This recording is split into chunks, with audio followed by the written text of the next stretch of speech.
It's like a Polaroid love. 사랑 촌스러운 그 감정. 근데 내 가슴이 뛰어. 왜 나이 나. Assalamualaikum warahmatullahi wabarakatuh. Om Swastiastu, nama budaya salam kebajikan bagi kita semua. Perkenalkan, kami dari Universitas Samuel Buana, S1 Fakultas Ekonomi dan Bisnis Prodi Akuntansi.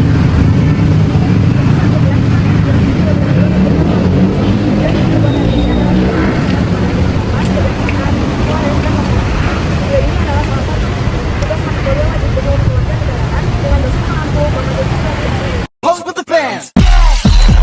Pose with the pose with the pose with the fans.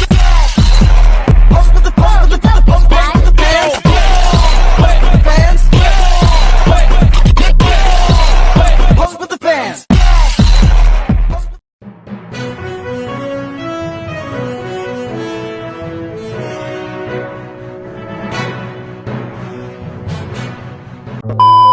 terkait anti korupsi. Oke.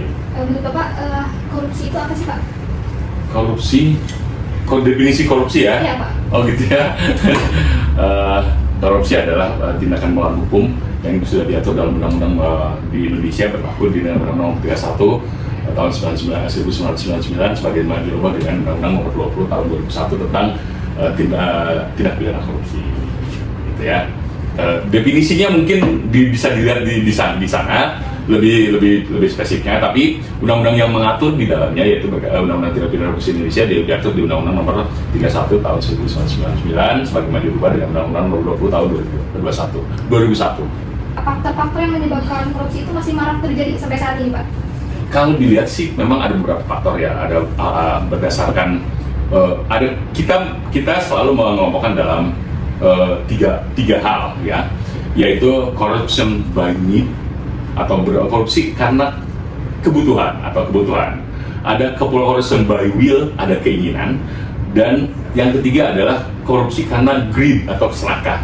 Ini akan berbeda karena memang ada kebutuhan, memang dia karena butuh kalau dia berbuat tindak pidana korupsi, kemudian dia punya keinginan keinginan untuk melakukan tindak pidana korupsi. Yang ketiga ini memang serakah dia serakah, dia tahu aturannya, tapi dia tetap melakukan itu. Gitu. Jadi kita mengklasifikasikan tiga, by need, by will, by greed, gitu ya. Greed ya, serakah. Apa perbedaan antara gratifikasi, suap, dan pemerasan? Di Indonesia ini saya dikelompokkan dalam 7 jenis tindak pidana korupsi ya. Yang pertama itu tindak pidana korupsi yang menimbulkan kerugian keuangan negara, kemudian gratifikasi, kemudian juga pemerasan, perbuatan curang, penggelapan dalam jabatan, yang terakhir adalah suap. Nah, yang keenam suap, yang ketiga adalah benturan kepentingan. Nah, yang berkaitan dengan tadi gratifikasi adalah setiap pemberian secara umum. Jadi, ketika seorang pejabat kemudian diberikan sesuatu, itu adalah bentuk gratifikasi. Itu apakah kalau kemudian tidak dilaporkan pemberian tersebut, karena diatur di dalam Undang-Undang Nomor 31 tahun 1999 itu di pasal 12B tentang gratifikasi, yaitu pemberian pada pejabat pemerintah atau penyelenggara negara. Nah, di pasal 12C-nya apabila dalam waktu 30 hari tidak dilaporkan pemberian tersebut, maka itu dapat dikategorikan suap. Pemberian pada itu yang tidak dilaporkan, maka gratifikasi itu berubah menjadi bentuk suap. Nah, dalam pemerasan tersendiri diatur di dalam undang-undang juga pasal 12 kalau nggak salah berkaitan dengan jabatannya, di mana sebenarnya suap itu didahului oleh perjanjian sebelumnya. Jadi pemberian itu, kalau tadi gratifikasi tidak ada perjanjiannya, pemberian secara umum, tapi kalau suap ada perjanjian terlebih dahulu berkaitan dengan jabatannya. Ya kan, ada perjanjian. Oke, saya akan memberikan sesuatu, tapi harus sesuatu diberikan juga. Jadi ada perjanjian sebelum pemberian tersebut. Nah, kemudian pemerasan yang tentunya sesuai dengan pasal 12 saya berkaitan dengan tindak pidana korupsi dalam bentuk pemerasan itu sama dengan undang-undang itu. Jadi pejabat negara yang kemudian memaksa seorang untuk memberikan sesuatu dan terkait dengan jabatannya. Bapak, selamat sore Oke. lagi sama Oke. saya. Maaf ya Bapak sudah Boleh. mengganggu waktunya. Saya akan melanjutkan pertanyaan teman saya. Baik. Jadi tadi ada 2 pertanyaan yang belum ditanyakan. Untuk pertanyaan pertama, jika terduga pelakunya adalah polisi, apakah kasusnya akan ditangani polisi atau KPK? Oke, kita ngomongin kewenangan tentang penyidikan tindak pidana korupsi ya. Sesuai dengan Undang-Undang Nomor 2 Tahun 2002 tentang kepolisian, bahwa tupoksi kepolisian itu yaitu pertama menjaga keamanan dan ketertiban, yang kedua penegakan hukum, yang ketiga melindungi, mengayomi dan melayani masyarakat. Tentunya di dalamnya ada penegakan hukum. Jadi kalau ngomongin penegakan hukum, seluruh tindak pidana yang berkaitan dengan tindak pidana ini polisi berhak. Tetapi ada ya, lembaga-lembaga lain juga yang diberikan kewenangan, yaitu misalkan kejaksaan. Kejaksaan diberi kewenangan untuk melakukan atau melakukan penyidikan terhadap tindak pidana korupsi. Selain kejaksaan, juga KPK. KPK mempunyai kewenangan untuk melakukan penyelidikan tindak pidana korupsi. Sehingga apabila ada anggota kepolisian yang melakukan tindak pidana korupsi, 3 lembaga ini berhak atau mempunyai kewenangan untuk melakukan penyelidikan tindak pidana korupsi. Dan ditambah karena anggota kepolisian itu memang warga negara khusus yang diberikan berdasarkan undang-undang, maka diberikan tambahan hukuman, yaitu dari sisi RTI yang mungkin diberhentikan dengan tidak hormat, diturunkan pangkat dan segala macamnya. Tapi yang jelas 3 lembaga ini mempunyai kewenangan untuk melakukan penyelidikan tindak pidana korupsi, yaitu kepolisian, kejaksaan, dan KPK. Oke, baik Bapak, kita lanjut. Untuk pertanyaan terakhir, mengapa korupsi digolongkan sebagai kejahatan luar biasa? Oke, korupsi pernah dijadikan extraordinary crime atau kejahatan luar biasa karena beberapa hal. Yang pertama yang pasti berdampak luar biasa pada perekonomian dan sendi-sendi kehidupan masyarakat. Yang kedua, korupsi itu dilakukan secara sistematik, kompleks, dan terencana oleh penyelenggara negara ini. Kemudian, korupsi itu merupakan pelanggaran hak-hak sosial dan ekonomi masyarakat. Yang keempatnya, korupsi berkaitan dengan kekuasaan dan nasib orang banyak. Ini yang memang menimbulkan kemudian dampak yang luar biasa bagi masyarakat, sehingga tindak pidana korupsi ini masuk dikategorikan menjadi kejahatan yang luar biasa karena dampaknya dampak sosialnya. Demikian. Baik, untuk pertanyaannya sudah terjawab semua. Oke. Saya meminta maaf jika sudah mengganggu waktu Bapak. Sama-sama. Saya berterima kasih Pak karena Bapak Anda. sudah mau menjawab pertanyaan dari kami. Sama. Assalamualaikum warahmatullahi wabarakatuh. Izin memperkenalkan diri. Nama saya Natasha Kurnia Ramadhani dan saya bersama rekan saya. Hai Natasha Sirikahayu. Kami dari Universitas Lambang Buana ingin menyelesaikan tugas video wawancara mengenai anti korupsi. Dan di sini saya ingin meminta maaf kepada Bapak karena sudah mengganggu waktunya, dan saya dan rekan saya ingin mengucapkan terima kasih karena Bapak sudah meluangkan waktunya buat memberikan jawaban wawancara kita. Sebelumnya Bapak, saya ingin bertanya dulu mengenai anti korupsi ini. Menurut Bapak definisi anti korupsi itu seperti apa ya Pak? Anti korupsi itu adalah anti tindakan yang merugikan kerugian negara. Anti tindakan ini yaitu perbuatan yang dilakukan oleh pejabat negara, perseorangan maupun korporasi maupun swasta yang bisa mengakibatkan kerugian negara dan kerugian keuangan negara serta perekonomian negara. Kemudian bagaimana Pak cara kerja kejaksaan untuk memantau dan mengevaluasi kinerja para pejabat yang memiliki kewenangan dalam mengelola anggarannya? Kejaksaan selaku aparat pejabat negara yang diberikan wewenang oleh undang-undang untuk dapat melakukan penyidikan, pemeriksaan terhadap tindak pidana tertentu, yaitu tindak pidana korupsi. Langkah-langkah yang dilakukan oleh kejaksaan adalah melalui satu langkah preventif. Langkah preventif ini adalah langkah pencegahan sebelum pelaksanaan kegiatan yang mengeluarkan atau menggunakan uang negara. Jadi langkah preventif ini berupa pemberian ceramah, pemberian pengertian, yaitu supaya tidak terjadi tindak pidana korupsi. Langkah-langkah seperti ini dilakukan oleh kejaksaan seiring dengan banyaknya pejabat negara yang mempergunakan keuangan negara terjebak dalam tindak pidana korupsi. Langkah awal ini merupakan langkah pembekalan, langkah antisipasi, langkah warning kepada pejabat negara untuk tidak melakukan tindak pidana korupsi. Karena tindak pidana korupsi itu sangat berakibat kepada kerugian negara, berakibat kepada uang rakyat, merugikan masyarakat banyak dan merugikan negara. Jadi pejabat negara itu diberi pengertian awal untuk malu melakukan tindak pidana korupsi. Ini langkah awal berupa tindakan preventif atau pencegahan. Langkah kedua yang dilakukan kejaksaan adalah upaya represif.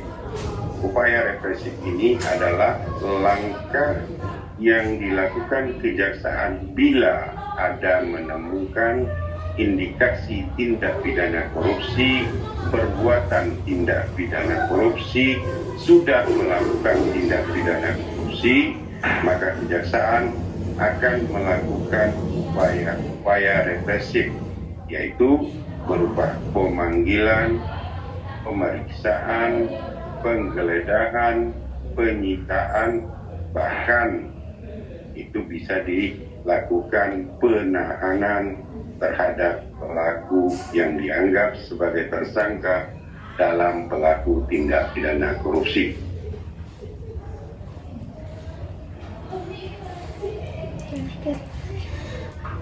Pertanyaan selanjutnya, upaya apa yang dilakukan kejaksaan untuk melindungi saksi atau pelapor dalam kasus korupsi, Pak? Tindakan tindak pidana korupsi ini sebagaimana kita ketahui adalah tindakan yang biasanya dilakukan oleh pejabat-pejabat tertentu atau orang-orang yang punya pengaruh tertentu atau dikatakan dengan white collar crime, ya. Jadi ini kriminal yang mengatasnamakan orang-orang penting. Tentunya bagi mereka yang mengetahui adanya tindak pidana korupsi ini diharapkan untuk melapor. Melapor ini bisa secara tertulis, bisa secara langsung, bahkan bisa memberikan surat, ya, yang tanpa harus menyebutkan namanya. Namun untuk ini, walaupun dia tidak menyebutkan namanya, dia harus menyebutkan jelas keadaan kondisi yang dia laporkan. Bagaimana perbuatan itu terjadi, di mana perbuatan itu dilakukan, dan apa akibat yang dilakukan oleh mereka yang melakukan tindak pidana korupsi ini. Nah, ini menjadi satu prioritas bagi kita. Tentunya bila mana ada mereka yang mengajukan laporan, menyampaikan laporan, tentu kita berusaha untuk tidak membuka identitasnya secara vulgar, melindungi yang bersangkutan, ataupun tanpa harus menyebutkan laporan itu dari siapa. Jadi mereka hanya diperiksa sebagai pelapor tanpa harus menyebutkan identitasnya secara rinci. Nah, namun untuk ini kami dari Kejaksaan juga tentunya melindunginya dengan cara-cara yang sangat bisa berdasarkan atas hukum. Karena pelapor ini juga orang yang harus kita lindungi, karena dia kita pahami akan mendapat tekanan, akan mendapat ancaman, bahkan akan bisa seperti ya ancaman pembunuhan dan sebagainya, sehingga terhadap mereka ini kita akan lindungi dengan sebaik-baiknya. Niat mereka baik untuk melaporkan korupsi, tentu kita akan sambut dengan bagaimana cara mereka terlindungi sehingga mereka tidak mendapat tekanan, tidak mendapat kekerasan, apalagi dapat meluk ancaman dan lain sebagainya. Oke Bapak, pertanyaan terakhir akan disampaikan oleh saya. Pertanyaannya adalah, apakah kejaksaan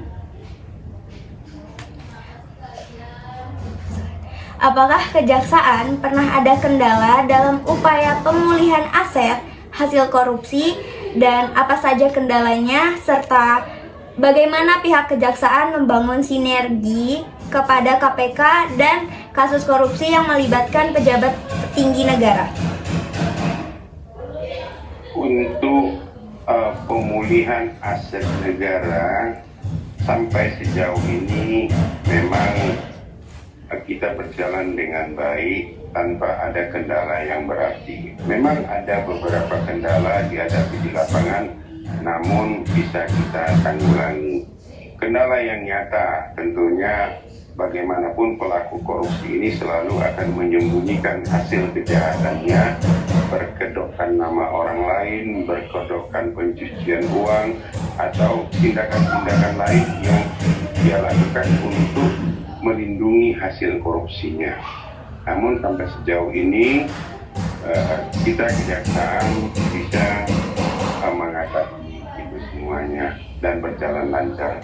Tentunya kerjasama bukan hanya dengan aparat-aparat KPK, polisian dan sebagainya, tentu juga dengan pejabat-pejabat lain yang berkaitan dengan aset yang dimiliki oleh pelaku tindak pidana korupsi, seperti misalnya BPN, mungkin dia membelikan tanah, rumah atau bangunan dari hasil korupsinya. Bila mana itu bisa kita buktikan, nah itu bisa kita jadikan sebagai pemulihan kerugian negara akibat perbuatan korupsi. Sejauh ini berjalan baik dan sesuai dengan ketentuan yang berlaku. Oke Bapak, itu saja pertanyaan yang kami mau tanyakan kepada Bapak. Atas jawabannya kami ucapkan terima kasih dan kami memohon maaf karena sudah mengganggu waktu Bapak.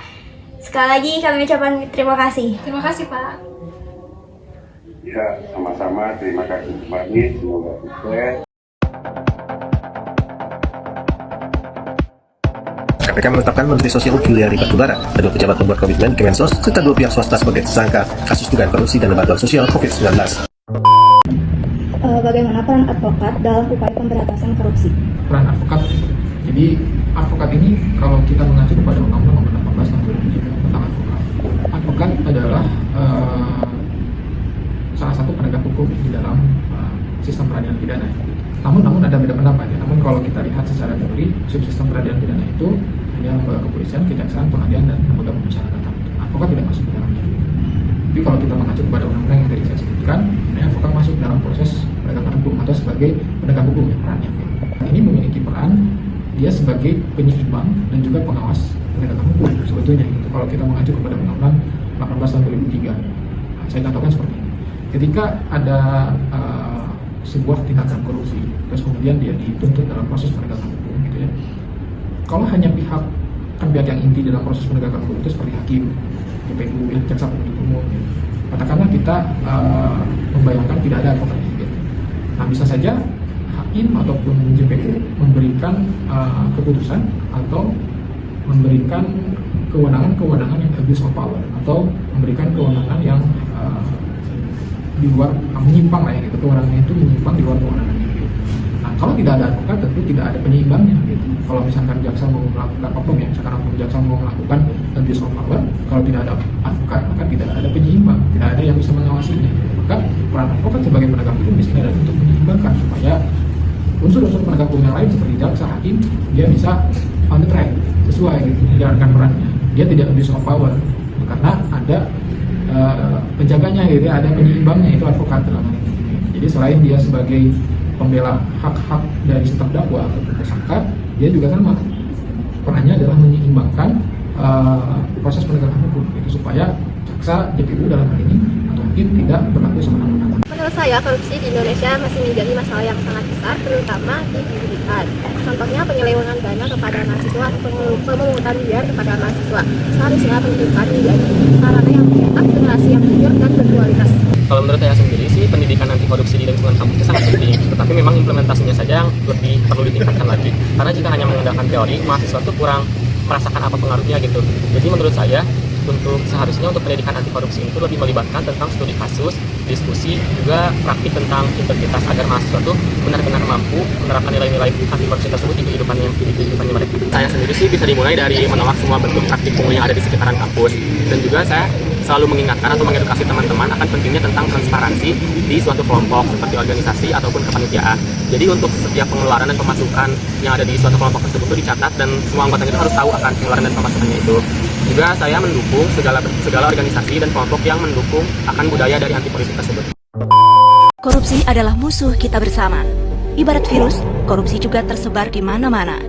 Wabah di seluruh penjuru menggerogoti negeri. Korupsi terjadi karena cinta materi. Tindakan korupsi seringkali melibatkan hubungan keluarga, anak, dan istri karena kebiasaan keluarga yang tidak peduli dari mana asal penghasilan sehari-hari. Karena itu, keluarga punya pengaruh besar untuk mencegah korupsi dari akar. Di balik keluarga yang terhormat, ada anggota keluarga yang hebat, yang selalu mengingatkan sumber pendapatan dan menjaga makna kebahagiaan dengan kesederhanaan. Jangan sampai terlambat hingga semuanya menjadi kiamat. Ditangkap penegak hukum, penghuni rumah tahanan bertahun-tahun tidak pulang. Melihat keluarga dari kejauhan, rasa sesal yang berkepanjangan. Karena itu, mulai cegah korupsi sejak dini dari rumah kita sendiri. Kita bisa mencegah korupsi dari keluarga kita sendiri.